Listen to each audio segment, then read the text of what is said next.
오늘 여러분과 부활하여 사망을 이기신 예수님이라는 제목으로 같이 말씀을 나누고자 합니다. 사람들은요, 의미 있는 일을 하고 싶어 합니다. 직장 일이든 무슨 일이든 의미 있는 일을 하는 욕망이 있어요. 그래서 의미나 목적이 있으면 그때는 분명한 행동이 따라 나옵니다. 왜냐하면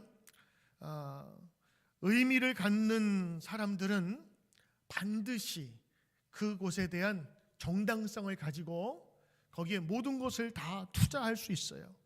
그 목적에 맞게 시간과 에너지, 자원들을 거기에 집중하게 됩니다. 의미만 있으면 돼요.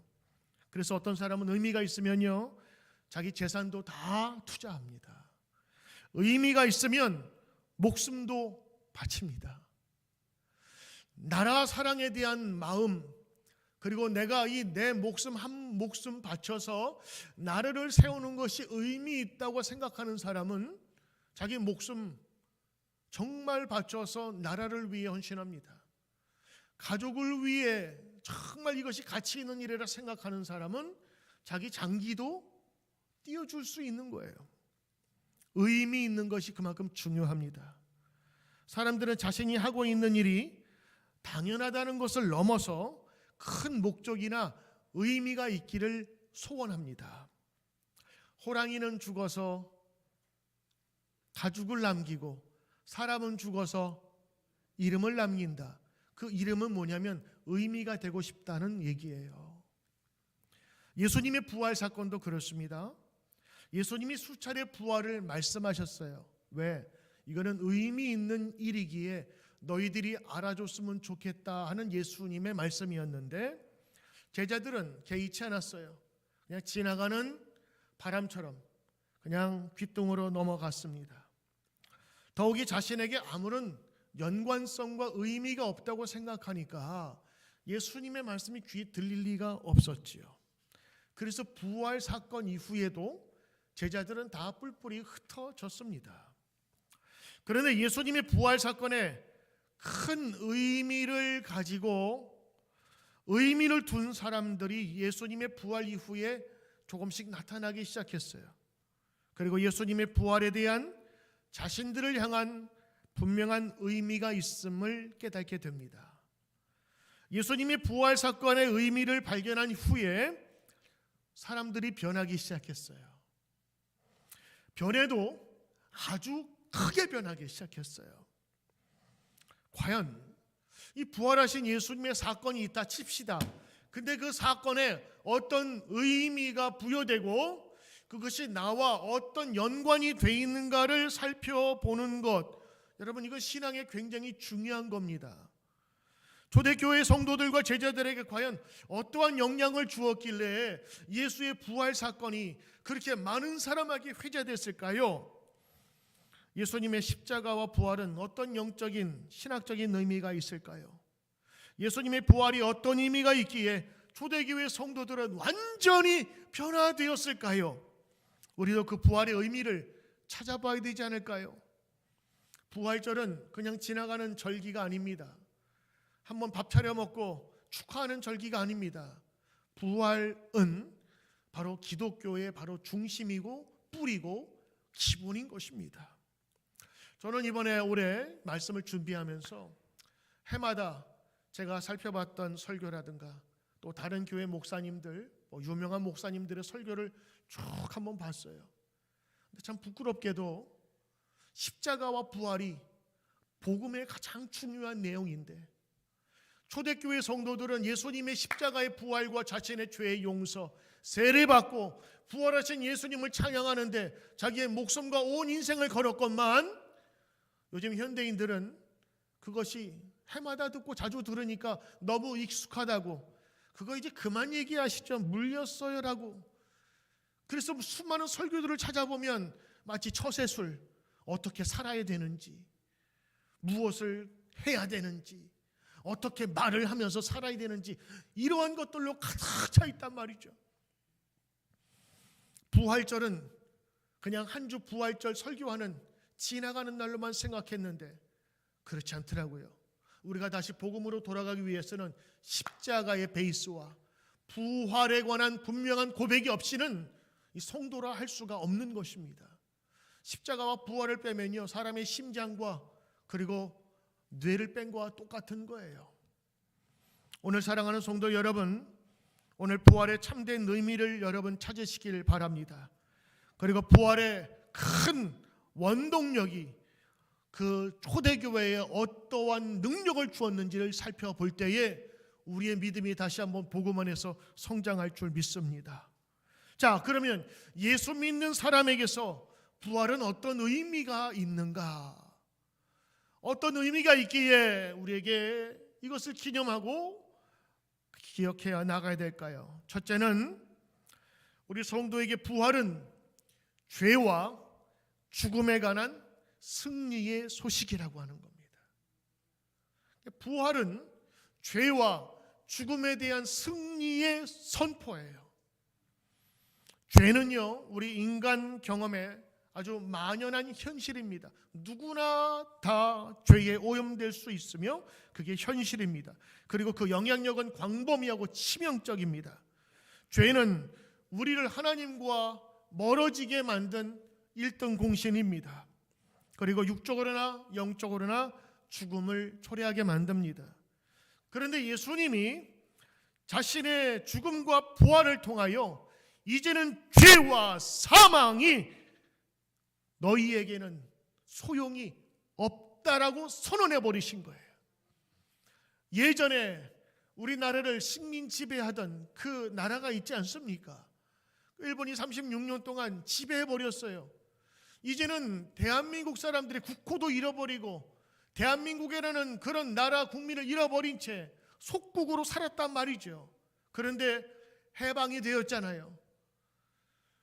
전쟁의 마지막을 놀리는 그 일본의 패망으로 말미암아서 그 속죄가 없어져 버렸어, 어느 한순간에. 그리고 여러분은 자유입니다라고 하는 소식이 들리기 시작한 거예요. 예전에 있었던 일제의 모든 법률과 모든 법행들, 그리고 그 행정적인 모든 것들이 이제는 우리에게 영향을 끼칠 수가 없는 거예요.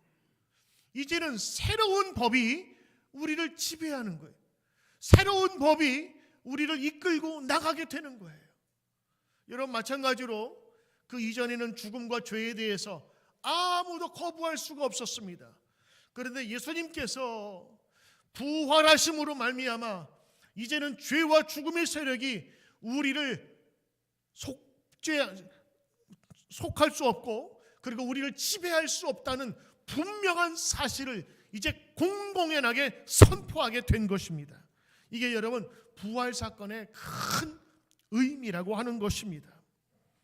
부활은요, 예수님이 죽었다가 살아난 정도가 아닙니다. 성경은 예수님의 부활의 의미를 우리에게 전달해 주고 있어요.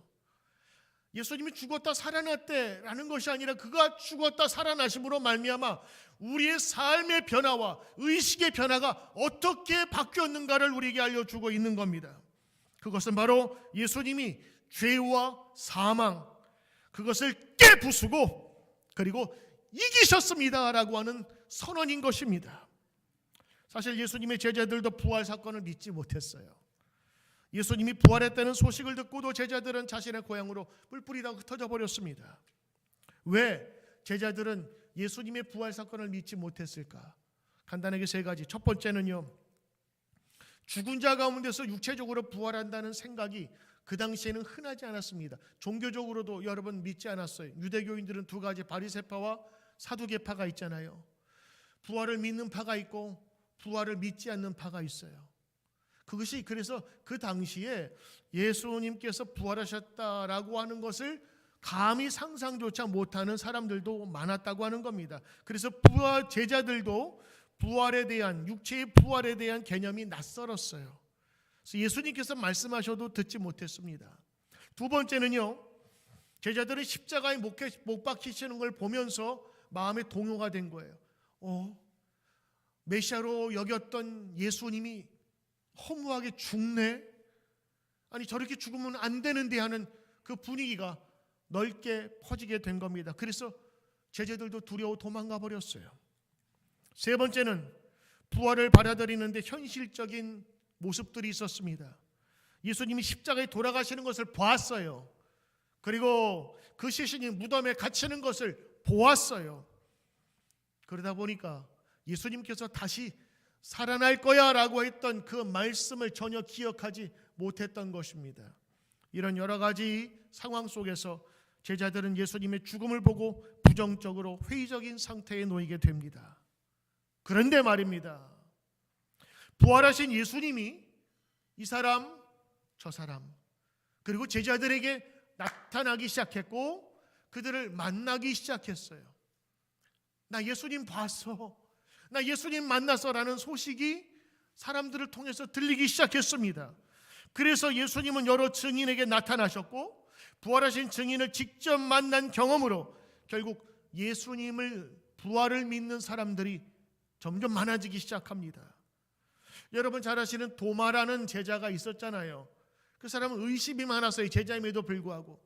그런데 예수님이 나타났다는 거예요. 아니 왜 나 없는 때도 나타나? 니들 거짓말하는 거지. 그러면서 의심을 갖고 있을 때 두 번째나 예수님이 나타나셔서 도마에게 자기의 찢겨진 손과 옆구리를 만지게 하심으로 그에게 부활하신 예수님을 확인시켜 주시지요. 그때 도마는 나의 주님이라고 그때 고백하고 있는 겁니다. 사실 여러분 사도 바울 우리가 대단한 양반으로 생각하고 있지만 실제는요 부활하신 예수님을 믿은 사람이 아니었어요. 사도 바울은 바울이 되기 전에 사울이라는 이름을 갖고 있었는데 사실은요 예수 믿는 자, 더 정확히 말하면 예수님이 죽었다가 다시 살아났다는 이 허무맹랑한 소리를 하는 사람들을 잡아다가 옥에 가두고 심지어는 죽이는 일을 하기 위해서 지금 다메섹, 마다스커로 지금 출발했던 유대교 추종자였습니다. 그는 예수 핍박자였습니다. 부활했다는 소식을 듣는 사람을 잡아 가두는 사람이었습니다. 그런데 그가 예수 믿는 사람을 잡으러 가다가 다메섹 도상에서 가는 중간에 누구를 만나는 경험을 하게 됩니다. 바로 부활하신 예수님을 만나게 됩니다. 이 만남은 이 사울의 인생을 뒤바꿔 버렸어요. 그리고 예수님을 만나며 그 음성을 듣자 그의 눈이 가리워져 맹인이 되어 버렸습니다. 그리고 나중에 3일 후에 아나니아라는 선지자가 와서 기도해 주니 그 눈에 있는 비늘이 벗겨지면서 그제서야 이제 보기 시작한 거예요. 그때 이 바울이 부활하신 예수님을 만나게 된 겁니다. 그리고 그분의 음성을 듣지요. 누구십니까? 나는 네가 핍박하는 예수다라는 그 분명한 이야기를 듣고 예수님 살아계셨구나, 살아계신 주님이시구나라는 것을 그가 경험하게 되면서 예수 믿는 사람을 잡으러 가던 사람이 그 순간부터 예수님을 믿게 되고 예수님을 만난 사실을 전하기 시작했던 것입니다. 사도행전 9장에 보면 이 예수님을 만난 경험의 생생한 이야기가 담겨져 나옵니다. 사도 바울은 예수님을 만난 이후에 모든 사역의 중심이 바로 예수님의 부활에 관한 믿음의 근거함을 보여주고 있습니다. 그도 그럴 것이 제자들은 평소에 예수님 죽기 전에 살아있을 때 만났잖아요. 근데 사도 바울은 부활하신 예수님을 만남으로 시작됐어요. 그래서 부활하신 예수님에 대한 소식이 그에게는 가장 중요한 메시지였고 의미 있는 일이었습니다. 사도 바울은 예수님의 부활을 기독교 신앙의 가장 중심으로 고백하고 있는 겁니다. 그리고 부활이 역사적인 사실임을 강조하며 부활하신 예수님에 대한 증인들을 증거로 그 모든 서신에 인용하고 있습니다. 사도 바울은 신자들이 그리스도의 죽음과 부활에서 새로운 그리스도와 연합을 하고 이 연합으로 죄의 권세와 사망의 죽음의 세력에서 완전히 새 생명을 경험할 수 있다고 강조하고 있어요. 고린도전서 15장에 있는 말씀, 이 썩을 것이 썩지 아니함을 입고 이 죽을 것이 죽지 아니함을 입을 때에는 사망을 삼키고 이기리라고 기록된 말씀이 이루어지리라. 57절에 우리 주 예수 그리스도로 말미암아 우리에게 승리 주시는 하나님께 감사하노라. 이 말씀은요, 예수님의 부활을 통해서 사망과 죄가 이제는 더 이상 힘을 발휘하지 못한다. 예수님의 부활의 능력이 죽음도 이기셨다는 것을 선포한다는 겁니다. 사실 이게 한국 번역이 좀 이렇게 자연스럽거나 우리가 싹 이해되지가 않아요. 너무 어렵게 번역을 해놨어요. 이 유진 피터슨의 목사님 메시지 성경은요, 이렇게 번역을 했는데 아주 귀에 쏙 들어옵니다. 같은 본문이에요. 생명이 죽음을 삼키고 승리를 거두었다. 오 죽음아, 누가 최종 결정권을 너에게 주었느냐? 오 죽음아, 이제 누가 너를 두려워하겠느냐? 죄가 죽음을 존재로 만들었고 율법의 죄책이 죄에서 권세와 파괴력을 주었습니다. 그러나 생명이신 분의 단 한 번의 승리로 말미암아 이 세 가지가 다 사라지게 되었습니다. 하나는 죄요, 하나는 죄책감이요, 하나는 죽음을 예수님께서는 다 물리치신 것입니다. 이 모두가 우리 주 예수 그리스도의 선물입니다. 그러니 하나님께 감사하십시오. 그러면서 마지막 얘기합니다. 우리에게 승리를 주시는 하나님께 감사합시다. 사도 바울은요, 예수님의 부활 사건을 한 사람이 죽었다 살아난 그냥 그런 사건이 아니라 이 사건으로 말미암아 어떻게 된 거예요? 죽음의 세력이 다 무너져 버리고, 아니 예수님의 부활의 생명이 모든 죽음과 어두움을 짓밟아 버리고 승리하셨다고 선포하신 것입니다. 여러분, 우리는 잘 알고 있어요. 메가더 장군과 일본의 천황이 한 배에서 만났습니다. 한 사람은 한 나라의 승전국으로, 한 사람은 패전국의 수장으로, 그리고 그곳에 만나서 무엇을 쓰느냐? 거기에 항복한다는 사인을 하는 거예요. 그 항복하는 사인, 그 사인 하나가 나는 졌습니다라고 하는 고백을 얘기하는 건데, 그로 말미암아서 승전국은 패전국의 모든 것을 다 점령하고 지배할 수 있는 권한이 생기는 거예요. 그 전에 있었던 일본의 법률, 일본의 관습들 효력을 발휘할 수 없어요. 새로 점령된 승리의 사인을 한 그 나라가 모든 것을 지배하고 통치하는 겁니다. 여러분, 마귀와 사탄은 죽음의 세력과 어둠의 세력을 세상에 뿌렸습니다. 그러나 예수님께서 오셔서 이제 승리를 선언하신 겁니다. 그 부활 사건은 그런 거예요. 단지 한 사람의 일이 아니라 예수님의 부활 사건으로 말미암아 이제는 죄와 사망이 너희는 최종 결정을 할 수 없는, 너희는 아무 영향력을 발휘할 수 없는 데 있다라고 선언하신 겁니다. 이것이 예수님 부활에 관한 첫 번째 중요한 의미인 것입니다. 그래서 초대 교인들은 이 예수님의 부활 사건이 자신의 죄와 죽음을 상쇄하고도 남을 만한 승리의 메시지라는 것을 알게 된 것입니다. 그러니 그의 삶이 변할 수밖에 없었지요. 두 번째, 예수 믿는 사람에게 부활의 의미가 있는데, 그것은 바로 성경 전체에 걸쳐서 나타난 하나님의 약속과 예언의 성취라고 하는 겁니다.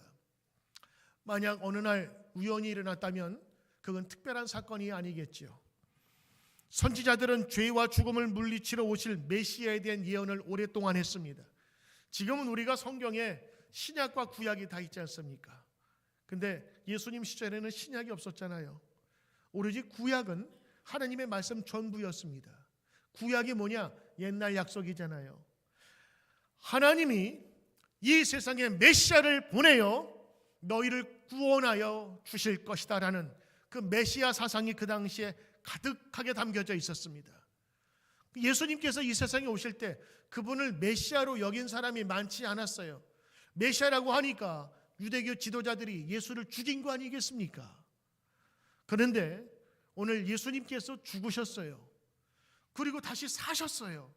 근데 제자들이 생각해 보니까 이거 옛날에 예수님이 말씀하신 거였는데 이거 예수님께서 몇 번이나 강조했던 것인데 하면서 예전에 예수님과 있었던 일을 생각해 보면서 예수님께서 끊임없이 말씀하셨던 것, 그리고 이 구약 성경 전체에서 분명한 메시지를 주셨는데, 다윗의 아들 중에서 유다 지파에서 왕이 메시아가 나올 것이요, 그리고 그분을 썩지 않게 하고 다시 살리시라는 메시지를 성경 안에서 발견하게 된 거예요.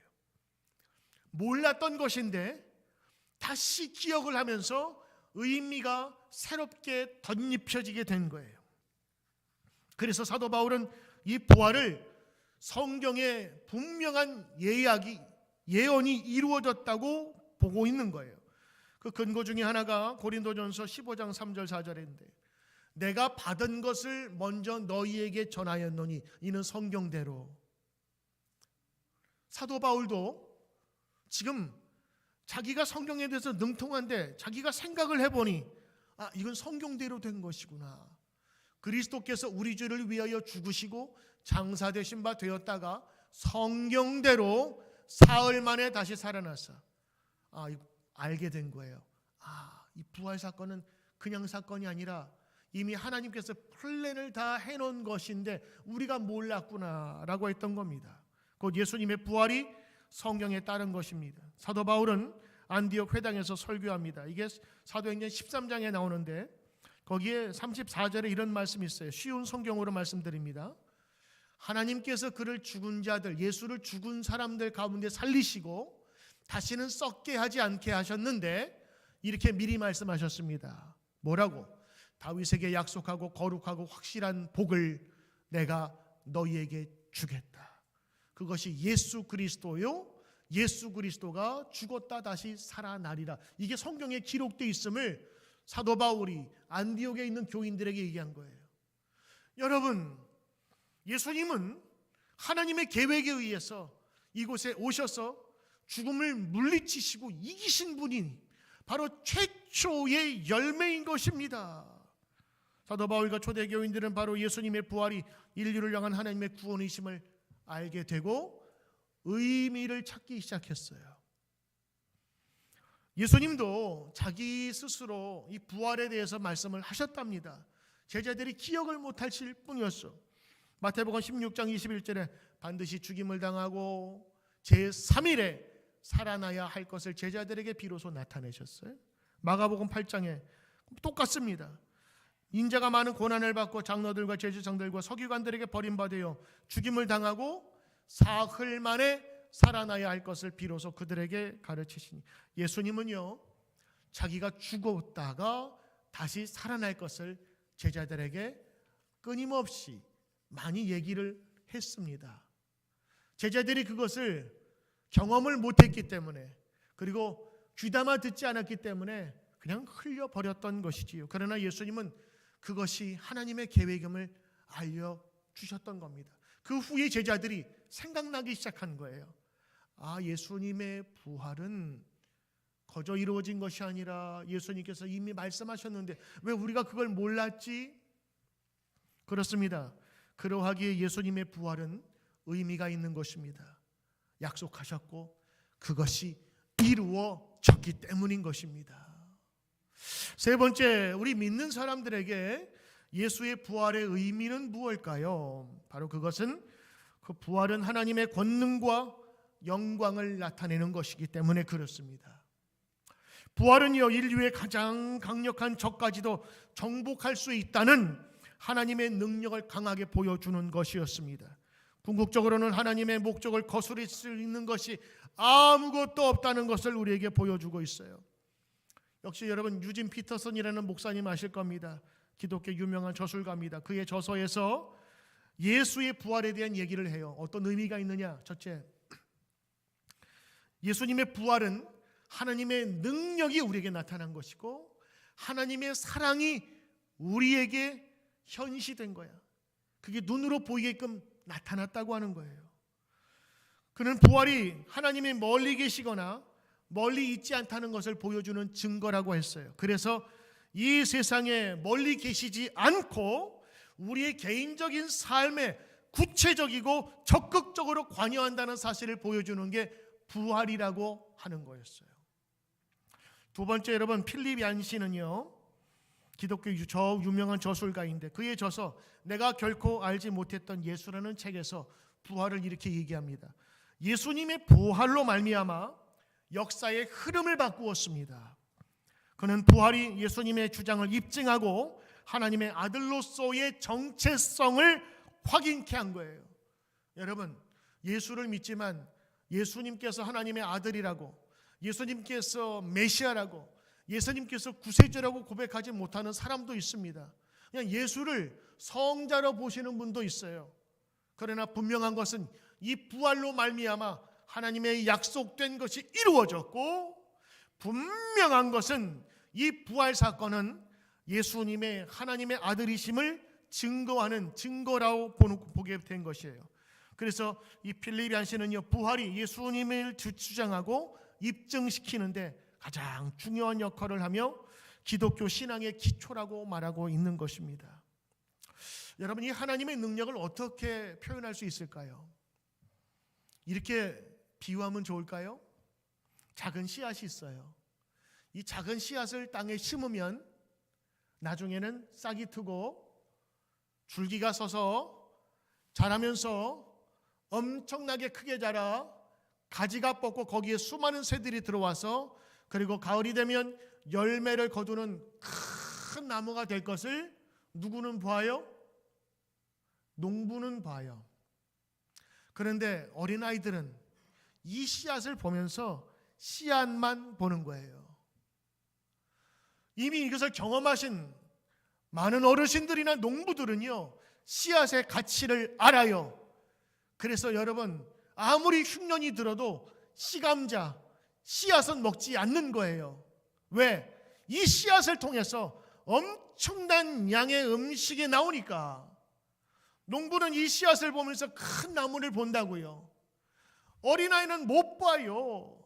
이와 마찬가지로 부활은요, 부활 사건에만 초점을 맞추면 죽었다 살아난 거예요. 그러나 그 속에 담겨진 엄청난 포텐셜이 있어요. 엄청난 잠재력이 뭐냐? 바로 하나님의 능력이 거기에서 나타난다고 하는 것이고, 숨겨진 그 씨앗, 부활의 씨앗 속에 죽음과 사망이 다 삼킴바 되고 이미 영향을 다 소멸되었다고 하는 선포가 들어있는 거예요. 오늘 그것을 초대 교인들이 발견하기 시작했고 전하기 시작했고 이게 믿어지기 시작한 거예요. 이게 믿어지기 시작하니까 초대 교인들이 변화되기 시작했어요. 그것도 엄청나게 변화되기 시작한 거예요.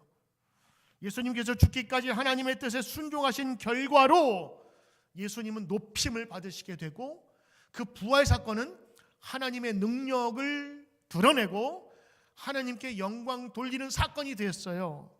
빌립보서 2장 8절에 이 말씀을 그대로 나오게 했는데, 사람의 모양으로 나타나셔서 이 땅에 오신 거죠. 자기를 낮추셨어요. 그리고 죽기까지 십자가에서 복종하셨어요, 예수님이.